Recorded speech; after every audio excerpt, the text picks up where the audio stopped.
Hello, everybody. This is Football Talk with Beef and the Deuce here on YouTube. Check us out on Twitter as well. In the links in the description, there's a link to our X account. Always good stuff, good hot stuff. And Beef, you do your Sunday morning lines and parlays on Sunday morning on the X. Is that what hmm you do? Yep. Depending on what's going on, I might throw some stuff out for the Thursday night game here in a little bit. I'm Yeah. still debating because the Niners have literally nobody that anybody cares about out on the field today. So Right. Again, it's another one of your, well, if they weren't so injured. Yeah. But anyway, check it out. If you're into that kind of thing, Beef is your man, and he's on X. He's on our X site. So let's get into some college football. Is there much to talk about with the Buckeyes' upcoming game? Oh, here's the point. Here's our point. Here's our fearsome foursome point picks. That's right. And don't worry, they're all going to be wrong. So you just hang in there. Robert and myself, we are 38-6 Buckeyes. Florida Bob. We refer to him as Mr. San Jose State. absolutely, and Columbus State. Columbus State, yeah. Ouch. He is 45-13. And you, my man, are at 45-10. So you and Bob are sort of in the. What do you think about all this? I'm expecting just like an early field goal in the first half, first three quarters, and then like some garbage time TD at the end. That's So kind of where I'm seeing the 10, but 45. I think the offense comes out swinging, especially on the night game. yeah. Yeah, I don't see it being as slow as the other has been, but who knows? No, and like, I can't remember if it was Bo Bishop this morning on our local radio station or not, but it was a funny comparison. And as much as I hate the Eagles, he was like, the Eagles are like the Buckeyes. All you need to do is win. Yeah. Doesn't matter how you win. Nobody cares about the stat line. Mm-hmm. Just win. And I kind of feel like that was, how the game was in Washington. It's a true road game. Just go out and win. It doesn't have to be pretty. Just win. Mm-hmm. And that's what we did. And I think it should be that way all the time. Mm-hmm. But you're back at home. You're on home soil. Just beat the hell out of Washington or out of Minnesota, and then just go home. Yeah. That's pretty Which much I think it. is what's going to happen. I think it'll be ugly. Yeah. So is Robert and I, you shooting too low here at 38-6? I'm thinking 2 field No, goals. I honestly, as much as we suck at these picks, And we do. I don't hate the 6 number. I think I'm very curious to see if we'll break the 35 and up. Yeah. That's kind of what I'm more curious about. Yeah. I'm going 2 field goals because I think our red zone defense is just going to shut them down. But I think they could get close to kick a field goal. Mm-hmm. So, Oh yeah, absolutely. Our defense has been stellar. yeah, it's unbelievable. The statistics are unbelievable. Was it somebody this morning on 97.1? They were saying that our left offensive tackle has not given up a sack or even a it's not a sack, it's a hurry or whatever. In other words, the people Like a pressure, the people that he's defending against haven't even come close to the quarterback for Ohio State all year long, and nobody else in the country has done that. Stud. Yeah. Absolute studs everywhere. It's been pretty solid. That guy has money in the bank. And you can't even say the schedule's been crap because we had Texas Yeah. and we had to go to an undefeated Washington. Yeah, the land of the "we'll beat you no matter what" in Washington. Yeah. So you can't knock the schedule because there's a lot of talk that Washington should have been in the top 25 going into that game.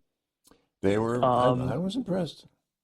So it is what it is. But we're doing what we're supposed to do, and that offensive line is, going into the season there were some questions. Yeah. And they are doing just fine. Yeah. So, talking about Washington, let's talk about this Washington, because I emailed or texted you earlier about how this is an interesting game. Washington at Maryland. Maryland's undefeated. Washington 1 loss against Ohio State, of course. So, this is a who's going to push forward and who might not game. It's very interesting to me. What do you think about this Washington and Maryland game? First thing that pops out in my little brain is offensive output. So Washington, before the Buckeye game, they're putting up a lot of yards on the ground. Oh, A yeah. lot of solid rushing attacks. And for Washington's quarterback, Mr. Williams Jr., hasn't turned the ball over. He's impressive. I'm pretty sure. I think he still has no turnovers on the season. Wow. So that's obviously impressive.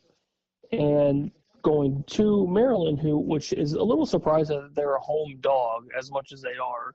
I think Washington's favored by 4 points. Yeah. Well, right now it's 5.5. Okay. For ESPN's 5.5. Okay. It's a little surprising that the numbers, I guess, that high. I would have put maybe Washington at like 3. But I think a lot of it has to do with Maryland starting a freshman quarterback. Yeah. And you've got some experience on Washington's side with, pretty solid defense on top of a relatively strong offense. Now, Maryland, typically, decent offense, but I feel like the defense for Maryland's a little shaky. Could be wrong, but at least going into this game, if Maryland can just limit Washington's offensive, game plan, then maybe it does get a little interesting. But Yeah. I think Washington takes care of business. I think there's just too much offense for Maryland to try to stop. Yeah. Although I think Maryland's for real. I think Maryland is for real. They're 5-0. Yeah, I mean you're 4-0 for a reason. Now the schedule isn't the most impressive. Right. Well, this early on. But yeah. you're still undefeated. Yeah. They've got a solid coaching staff. Maryland's always put up, a decent fight for a lot of these Big Ten games for the most part. But yeah, I think it'll be interesting overall. I mean, it's still Washington traveling to Maryland, going across the entire country. It's not very easy. Yeah. So, I'd be curious to see how that affects Washington. I mean, the travel alone is just brutal. Yeah. And I mean, it's a big game. You're going to have a lot of Maryland faithful for this game, and it's. I'll be very curious to see how the freshman quarterback Washington plays in a relatively big game, biggest game of the season so far. Yeah. Okay. That leads us into my question for the gang of 4 that we have here. Okay, you've got OSU, Oregon, Penn State. I hate to say Penn State, but it's Penn State. Indiana, I would have to say, are the top 4 of the Big Ten, correct? I don't think there's any debate about that. Yep. Or the order. Would you put Indiana over Penn State, by the way? Yes. Okay, so you would have OSU, Oregon, Penn State, or Indiana, Penn State. As of right now, yes. Okay. Well, anyway, those are the top 4 for sure, right? Yes. So the question is, who's 5? So Robert believes it's Illinois, and I love my Illini. You do. You definitely do. But they got embarrassed, humiliated, whatever you can think of against Indiana. Indiana is the deal. So, and yes, as Robert mentioned to me, thank you, Robert. By the way, he kicked my behind in fantasy last week. Oh, God. I thought I was doing well, and then he brought the dogs out. Kicked my butt. I would have much rather lost by a lot than a point. I needed a catch from Cortland's son, and I didn't get it. Okay. One catch. So anyway, I'm going, and I know he brought up Illinois beat USC. I'm going USC. Oh, give me the Illini all day. Okay. All day at number 5. Even with the humiliating loss and everything here, why? Yeah, but they came back and did what they were supposed to do. Yeah. They defended their home field. Relatively close game with USC, but we all expected that going into that matchup. It was going to be close. Yeah. But they definitely looked better. I mean, when you have a performance like they did against Indiana, you just outright embarrassed by 53 points. You would hope that your next game is going to be a bounce back, and it was. Offensive output was a hell of a lot better.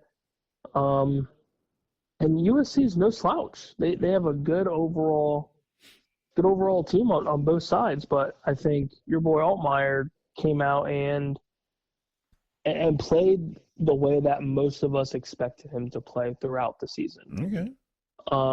And I think that's going to be the key for them throughout the season.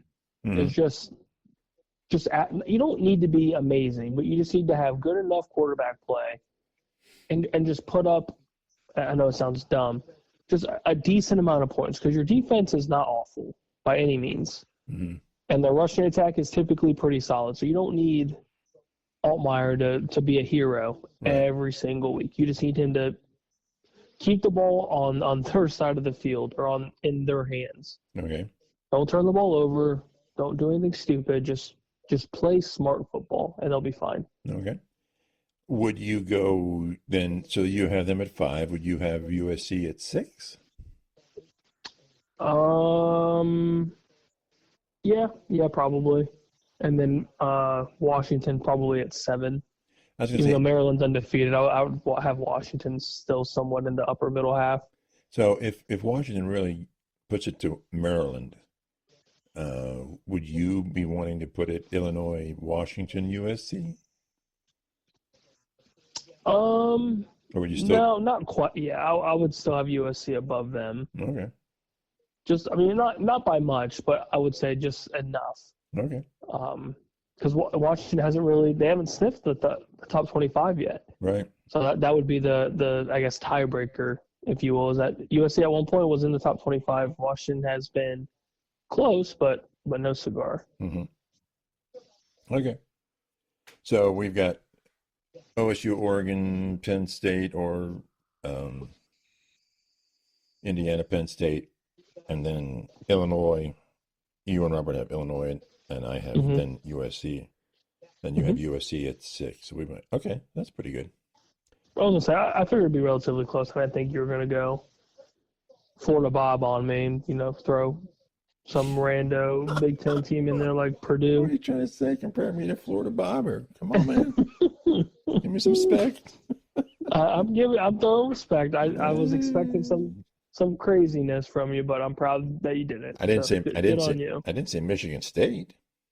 Yeah, please don't. Please don't. Faux Florida Bob. Okay, so where's Michigan in this mix? I'm not sold on them yet, but they're obviously a good team. They haven't proven enough to me yet to really warrant any love. Mm-hmm.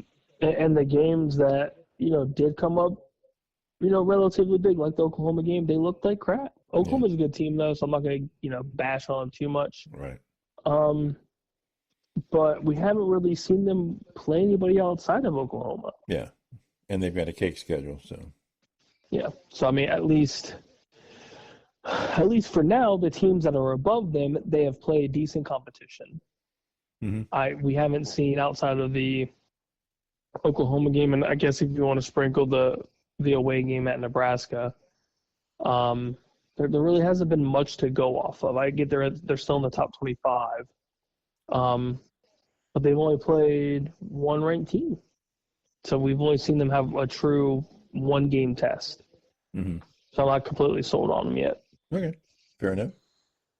My big question for you then, University of Indiana, the Hoosiers, are they a national level elite team? And if so, or not even not, will they be a one-loss team this year? Here's their remaining tough schedule is Oregon, Maryland, and Penn State. I think they handle Penn State. I think they handle Maryland. Oregon, I don't know.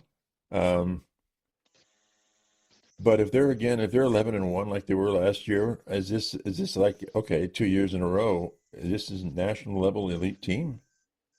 And yeah, that's the way it is. They're in the top 4, and that's where they should be. I'm gonna say. Could they beat? I think they leave. I think they finish the season with 2 losses.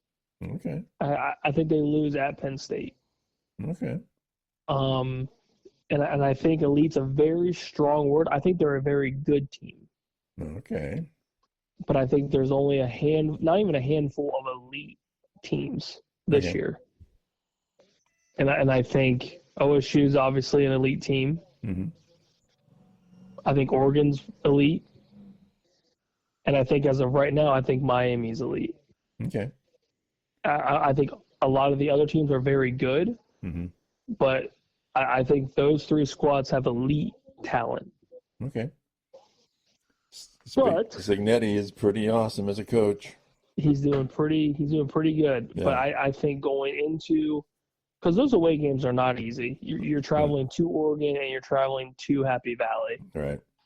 There's not a lot of teams that are going to win those games That's outside of Ohio State and who else? Yeah. That might be it. Yeah. So those are obviously two tough places to play. As bad as Penn State looked against Oregon, they had a glimpse of hope in that game to come back and win. And Oregon is currently the second-ranked team. Yeah. Incorrect, but okay. Yeah, I mean it is what it is.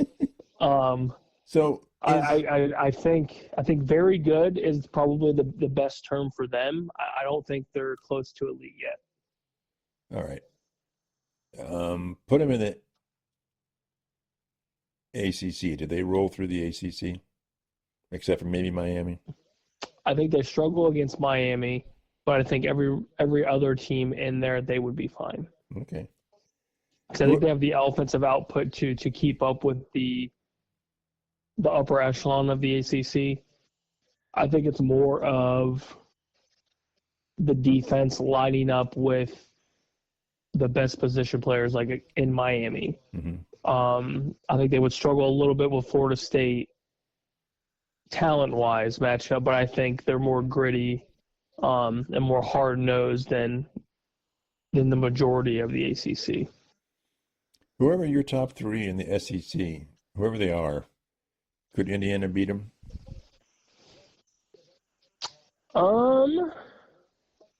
Interesting question. I think. Ooh, that's tough. That is tough. I don't think so. Because right now, if you're looking at the top three, you're probably adding Ole Miss. I'm not going to count OU right now just because of their starting quarterback's done for at least a month. Right. But I mean, if we're counting them, then it would be Ole Miss, Oklahoma, Texas A&M. Those are probably your top three right now in the SEC. Mm-hmm. I think they can handle A&M. I think Ole Miss would run right through them, and I think a healthy Oklahoma would probably run right through them. So you're saying that they could beat Texas and they could beat Georgia and they could beat Alabama? If you're just going through the top three, like current rankings. Mm-hmm. Now, if you're going off overall, who are the best teams in there, then you would probably say what? You would still Ole Miss, Texas would probably be your three or your two. Yeah. And then number three is probably give and take whoever, really. Mm-hmm. I think they're all relatively good. Okay. But I think, if you're looking at the SEC as a whole, I think they can beat Missouri, beat Vanderbilt, beat the Aggies. Alabama is very 50-50 for me right now, especially after last week. Yeah. They looked really good last week. Georgia is still a good team. One of the top. LSU is still okay. Tennessee is still okay. SEC's got a lot of good teams, so I don't know about. That's tough. That's a very tough question. I think they can handle Tennessee and LSU. I think they just outscore them. Okay. I think LSU. I think they could outscore LSU. Tennessee, I'm very wishy-washy on. Okay. Especially if they show up, they're going to dominate. But Tennessee's been known to kind of have some flops. Okay. Can Indiana remain in the top 10? Obviously, if they keep winning. for the rest of the If they season? keep winning, yes. But I think after Oregon, after Penn State, if they can keep the games close and they lose by 7 or less, I think they'll kind of get that Notre Dame treatment. You're playing good. You're playing good opponents. You're losing by 3 to 7, maybe less, Mm-hmm. and you're holding your own. But it wouldn't surprise me if they pull an upset on one of those games either. I just think as of right now, Oregon's kind of on another planet. They're hanging out with Ohio State. Yeah. And Indiana's just coming on the outside looking in. But I'd say if you're looking at rankings, Penn State doesn't beat teams that are ranked like Indiana is right now. They just don't beat them, and we all know that. Yep. Yeah. So is the curse? Does the curse just carry over and they lose to Indiana again? I hope they do. I hope they get destroyed. But what do you think is going to happen? Yeah, I agree with that. What I think is going to happen is going to be a very ugly game, very low scoring game, and I think Penn State's rushing attack kind of leads them through. I don't think Drew Aller is the one that helps them win. I think it's their rushing attack. Okay. And all Indiana needs to do is limit the rushing attack. If they can do that and force Drew Aller to try and win them the game, yeah, they have a hell of a shot to win. Okay. But it's the dual-headed monster in the backfield for Penn State that I think can wear Indiana's defense down and possibly inch out a very close win. I'd love to see Indiana beat them in Happy Valley. Oh, God, I'd pay for it. I'd pay to see it. indeed. Speaking of losing, has Wisconsin entered the death spiral twilight zone of their schedule, and can they win another game, and then what happens at the end of the year? Oh, as much as I hate to say it, I think they're done as a whole. I mean, you're going through their schedule. They're in the big house. Mm-hmm. Iowa, Ohio State, Oregon, Washington, Indiana, Illinois. They might beat Minnesota. Yeah, okay, they might beat Minnesota. Yeah, They might be old PJ Fleck, but I don't know about anything else. Right, Truly, right. They just don't look good at all. Mm-hmm. They're all out of sorts. Not that their offense has ever been elite. They just can't do anything. It's just so flat. Yeah. Do you think that it seems like Fickle, as much as I like Luke Fickle, there's a lot to like about Luke Fickle. I think he was trying to modify how Wisconsin football offensively was played, and it didn't seem to work for the last 2.5 years. And now he may be trying to revert back to defense and run, which is classic Wisconsin football. Mm-hmm. So I'm wondering if he's in this trend to retransition his team, and that to me means chaos. And it's just not good. Yeah, I feel like you just need to stick with what you know is best and Right. how you coach. Right. Right. And if it doesn't work, it doesn't work. But I think the nature of Wisconsin football, for as long as I can remember, is run heavy. Right. And that was relatively successful for them for a handful of years with your Jonathan Taylor days, your Melvin Gordon days, your Monty Ball days. Like, those are elite collegiate running backs with an elite offensive line and average quarterback play. But that's what got them to a Big Ten championship game a couple times throughout that time. But it's never gotten them over the hump. I don't think it ever will. I think, especially in this collegiate world, they're not going to have you're not going to have a ton of top star talent wanting to go to Madison, Wisconsin. Right. You're going to want top talent. They're going to go to Columbus. They're going to go to Happy Valley. They're going to go to Oregon. They're not going to Wisconsin. That's just how it is. Yeah. Unless that program can just do a complete 180 in a year, maybe 2 years, it's just not going to happen. Yeah. You're just going to be at the bottom of the barrel for a very long time. So will they terminate Fickle, or Or Yeah, I think he's done. who do they bring in? It's a very good question. Probably some young talent, or maybe some upper echelon offensive coordinator would maybe be my guess. I don't know who. So, so they're going to have to pay his contract out, and that's going to be a lot of money because they gave him an extension, right? I think it was just a 1 year. Okay. I don't think it was anything crazy. But yeah, I mean, the only thing that I can see the powers that be of Wisconsin possibly do is look for some offensive guru and to try to fix the offensive woes that they have, which I don't know who that's going to be. I'm not sure who can come into Madison, Wisconsin and do that and try to change that culture, because it's been, relatively the same for so long. Mm-hmm. Yeah, I don't know. I truly don't know. Maybe it is I shouldn't say middle to lower collegiate tier OC. Maybe it's an ACC coach coming to the Big Ten. Who knows? But it's tough sledding, whoever comes in there. So my guess is somebody's from, outside the Power 4, Power 5 schools. This is a huge upgrade for them in their coaching career, similar to what Fickle did from Cincinnati to Wisconsin. But the success rate for them to do anything for the near future, I think, is almost non-existent. The Big Ten's super strong up top, and you're just going to be treading water for forever until somehow, some way, this NIL transfer portal world or wherever it changes, which I don't think it will be anytime soon. Right. I think that I was watching Urban Meyer a little while ago, and they're asking him some sort of a question about the Big Ten hierarchy, and he believes that the top of the Big Ten is the best in college football.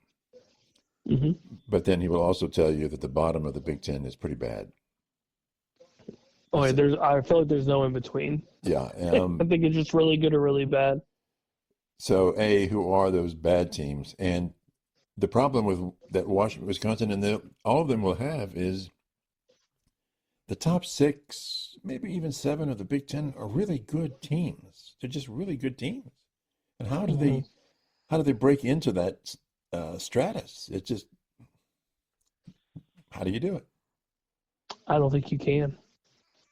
I truly think, as of right now, I hate to use the word impossible, but it seems impossible, because the top teams are so well established right now. Right. Even the top 4, there's no way that they're, outside of beating themselves up amongst each other. Right. That's the only way that they're going to drop. So you'd have to have them schedule an insane amount of top tier talent throughout that schedule to lessen their record, possibly, for these teams to jump up. I feel like it's almost the only way to do it. Right. But even then, if you do schedule 4, 5, 6 ranked games, they're probably going to win half of those. And then the strength of schedule alone is going to overtop whoever the middle tier teams, lower tier teams of the Big Ten are. Mm-hmm. But you're going to look at the teams, look at the schedules, and be like, okay, well, so-and-so's played Alabama, Vanderbilt, Penn State, Oregon, whatever, and they've gone 500. Wisconsin's played Columbus State, Northern Dakota, Central State, whatever, and they've either won or just barely won. So, anybody's going to look at that and just be like, okay, well, this team's obviously better due to strength of schedule. Mm-hmm. It's just kind of a lose-lose situation for them, I feel like. Mm-hmm. Yeah, I don't know what to do. I feel bad for him, but that's the way it works, I guess, right? That's the world of college football. If you want to be the best, you got to somehow beat the best. Yeah. And I think that's what's going to take for these lower tier teams, is to have a massive upset to kind of put their school back on the map. Because, right now, I'm sorry, but you're not going to have big name 5-star recruits going to Madison, Wisconsin. You're not going to have a 5-star recruit that should be going to a top school go to Northwestern. Right. even with all of their stadium renovations and new whatever they're going to end up doing, Mm-hmm. it's cool. But at And the end that, of the day, you don't have the NIL money to afford these guys now. yeah, that includes like Nebraska too. Hmm. Yeah. Okay. I mean, they paid a arm and a leg to get Bill and Raiola, but look what that's done for them. Really Mm, nothing. right. They're sort of in that. They're in a sort of a Groundhog Day of schedules, right? Oh, here we are Hmm. again. Here we are again. Here we are again. Yep, yep, yep. All right. So I have proposed, and you have laughed hysterically at me, saying that the polls, college coaches poll, AP poll, will go away in college football. They will disappear. And here's my theory, and here's my reasoning. Are you Okay. sitting down? I've been sitting down. I'm ready. Okay. All right. And it's basically the NFL model. The NFL doesn't need polls because you have divisions, you have playoffs, and at the end of the day, it's who wins, who loses, and you just automatically you move up or you move down. There's nothing. Okay. And if they're going to put in a automatic bid situation where the SEC gets 4, Big Ten gets 4, ACC gets 2, Big 12 gets 2, then you have one FCS champion and then an at-large bid. So, in one sense, it becomes automatic Hmm. in terms of, obviously, the Big Ten, the conferences would have to determine who they're going to send, but once they do, it's kind of up to them.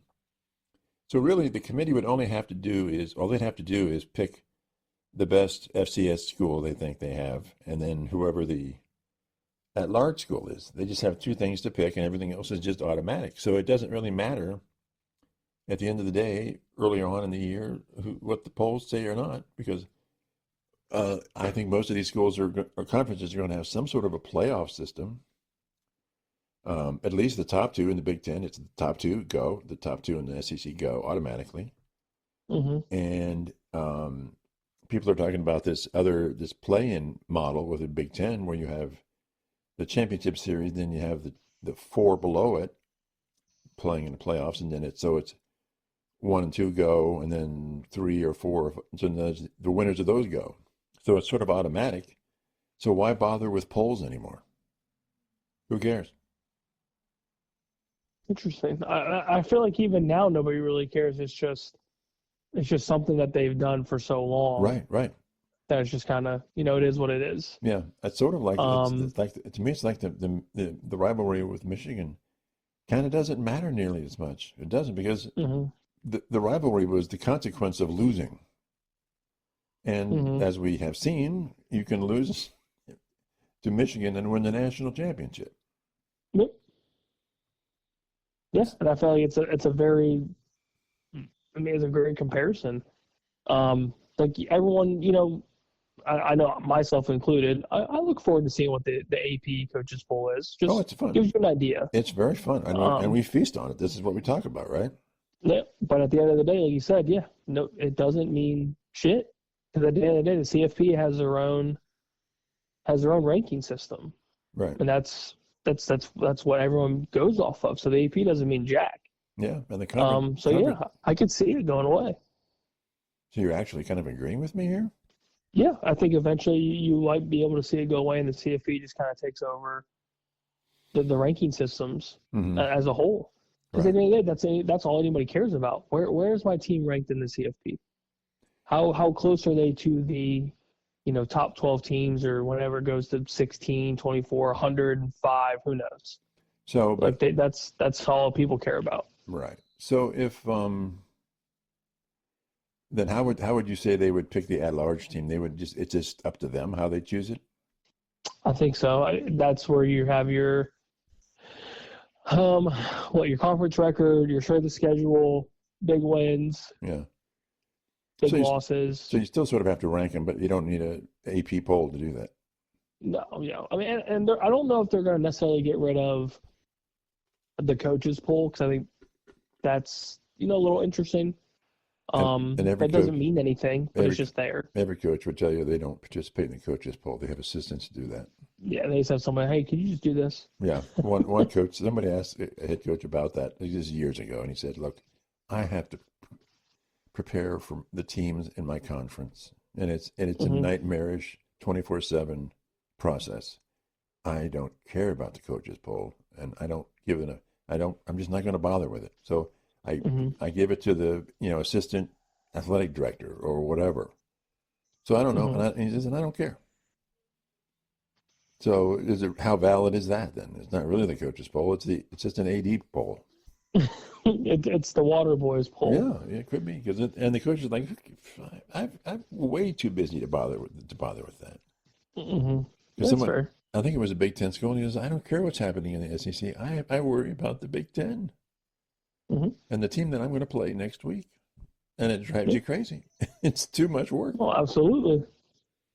So I don't know. So that's my severely diminished, and I think will become less and less relevant. Yeah, absolutely. I think you're on the think you're on the right track there. I'm shocked to say. Whew, whew, whew, whew. All right. One last college. Does Florida State have a hope in hell of beating Miami this weekend? I mean, they're the home team, Yeah, so that always has a little bit of you would hope a little bit of love.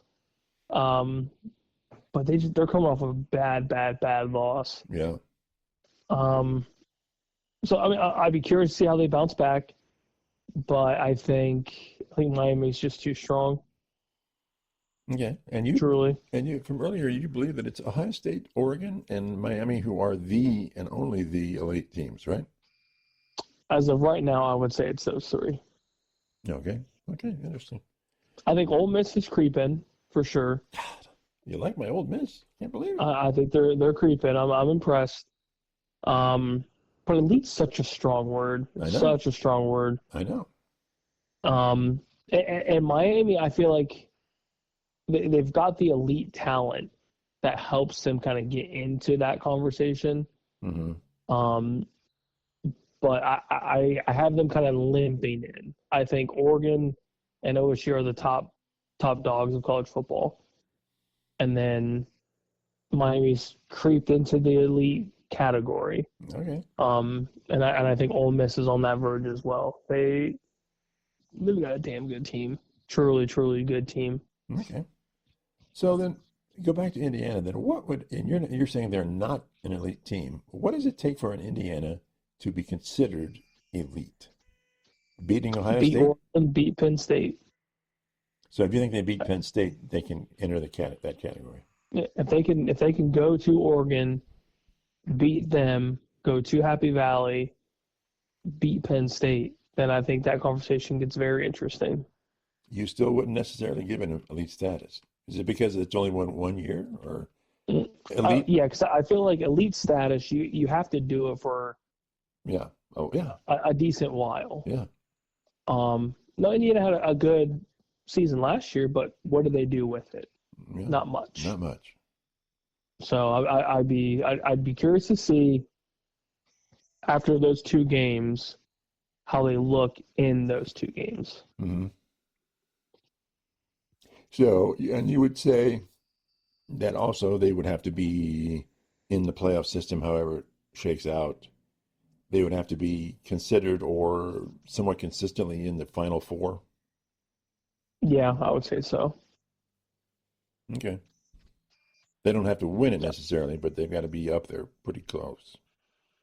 Yeah, I would say establish that winning culture post regular season Yeah. and do it convincingly. I think not just kind of limping along because like right now Penn State's not elite. They're Right. not elite at all. Not at all. But you can go off of last year. Well, they won two CFP games. Now we know those games weren't necessarily barn burners. Like those weren't Yeah. They still insanely won. good teams, but they won. Yeah. But yeah, I mean, I don't know. I think Indiana could be. Okay. I definitely think they could be, but I don't think right now. Not yet. Okay. Very fair enough. Will we be talking about Vanderbilt ongoing in the future?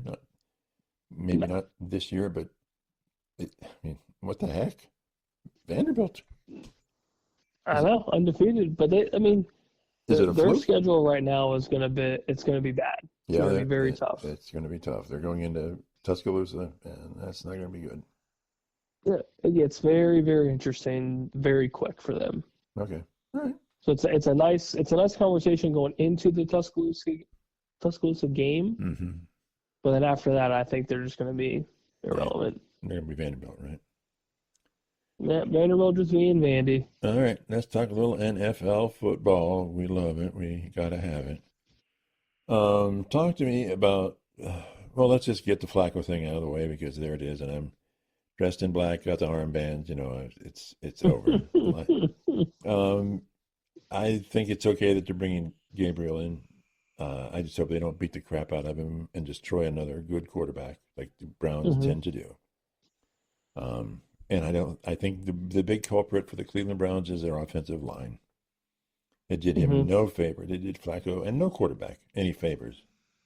And maybe they needed somebody who's younger who can run around and run for his life because there is no protection. And Flacco just can't do that. It's just, he's not going to do that. So, and you were predicting after game 6, so this is after, So what's your take and all that? I think they just need some new juice, Okay. and I think that was the ultimate reason was whatever's working, or whatever that they were trying to get to work wasn't.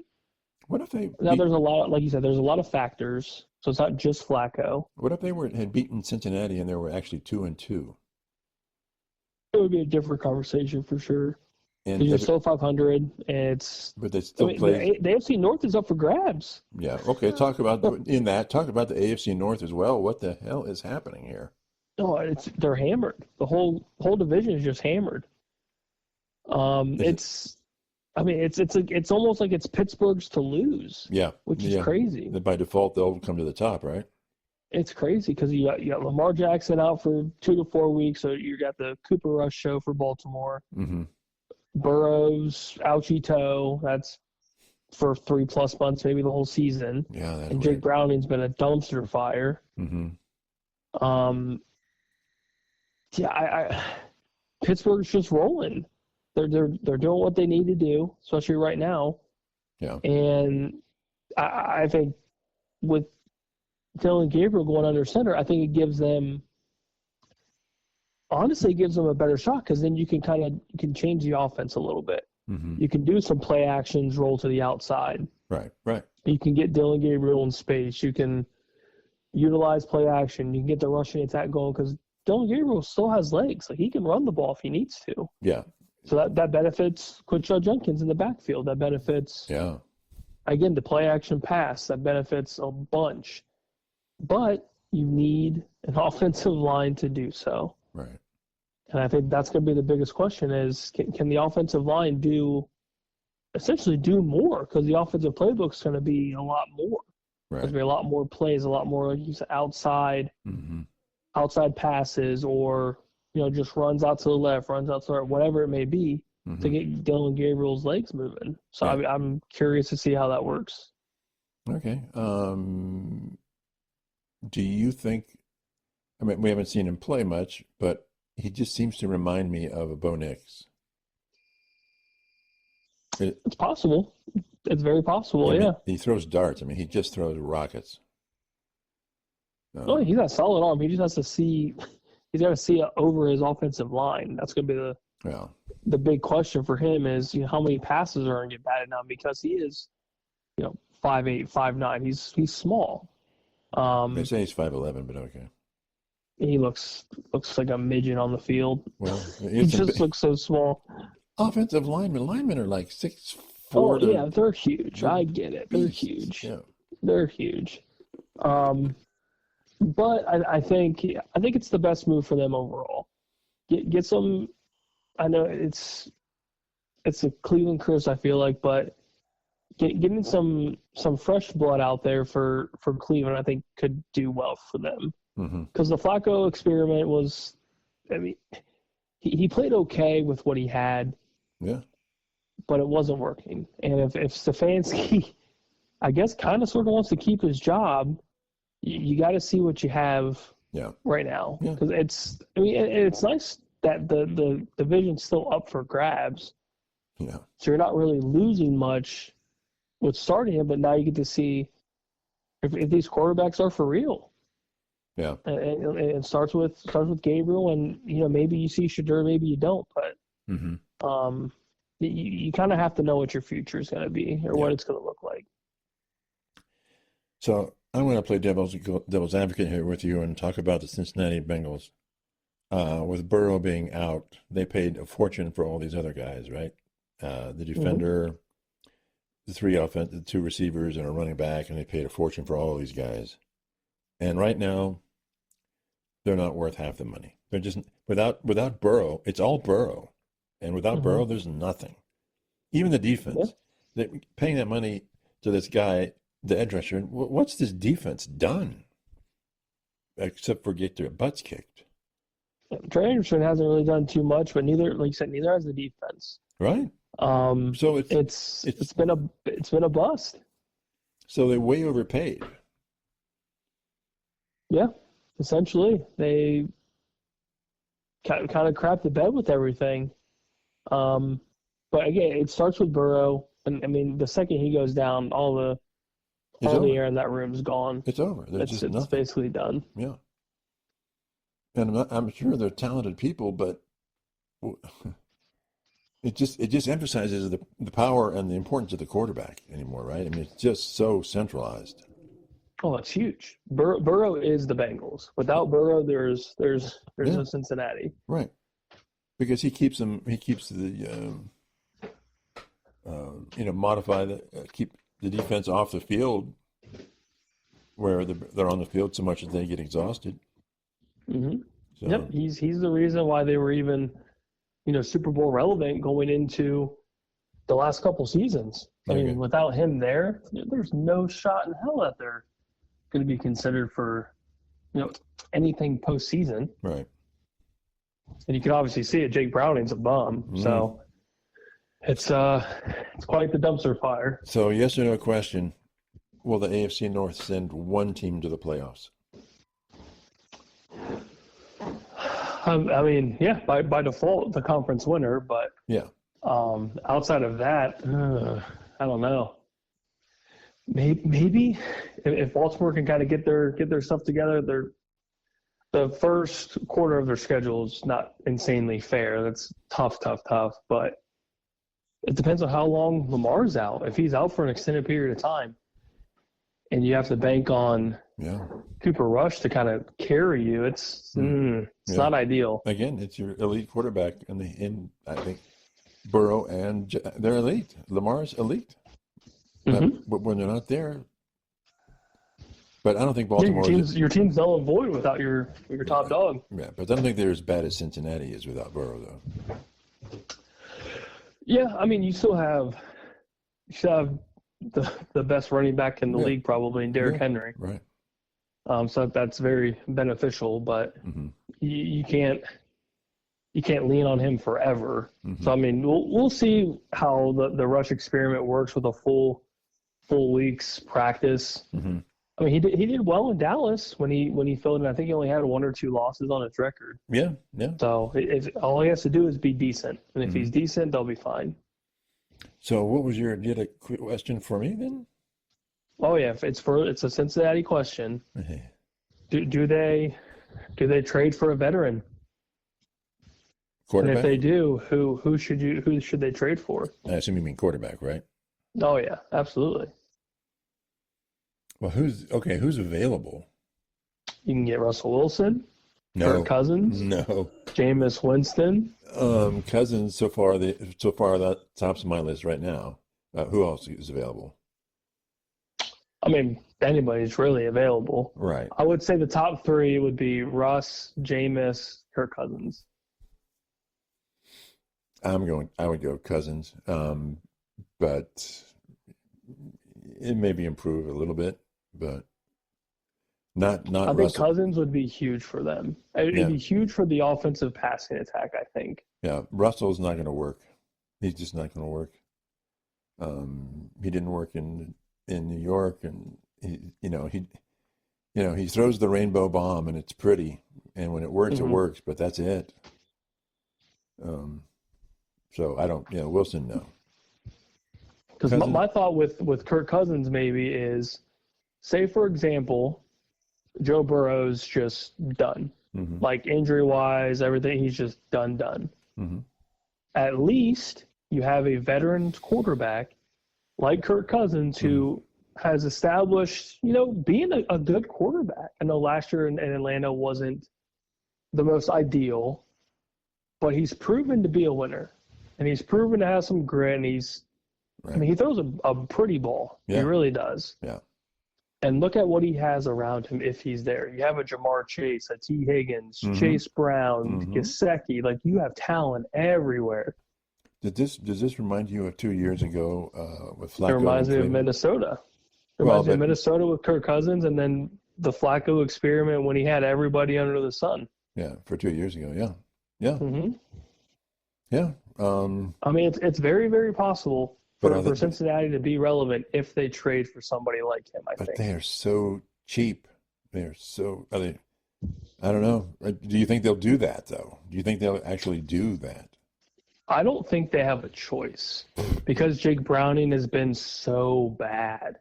The Bengals always have a choice now. They have a choice. I mean, they could just quit the season. Right. Well, just completely quit the season. They just check their budget and go, no, he's not in our budget. Forget about it.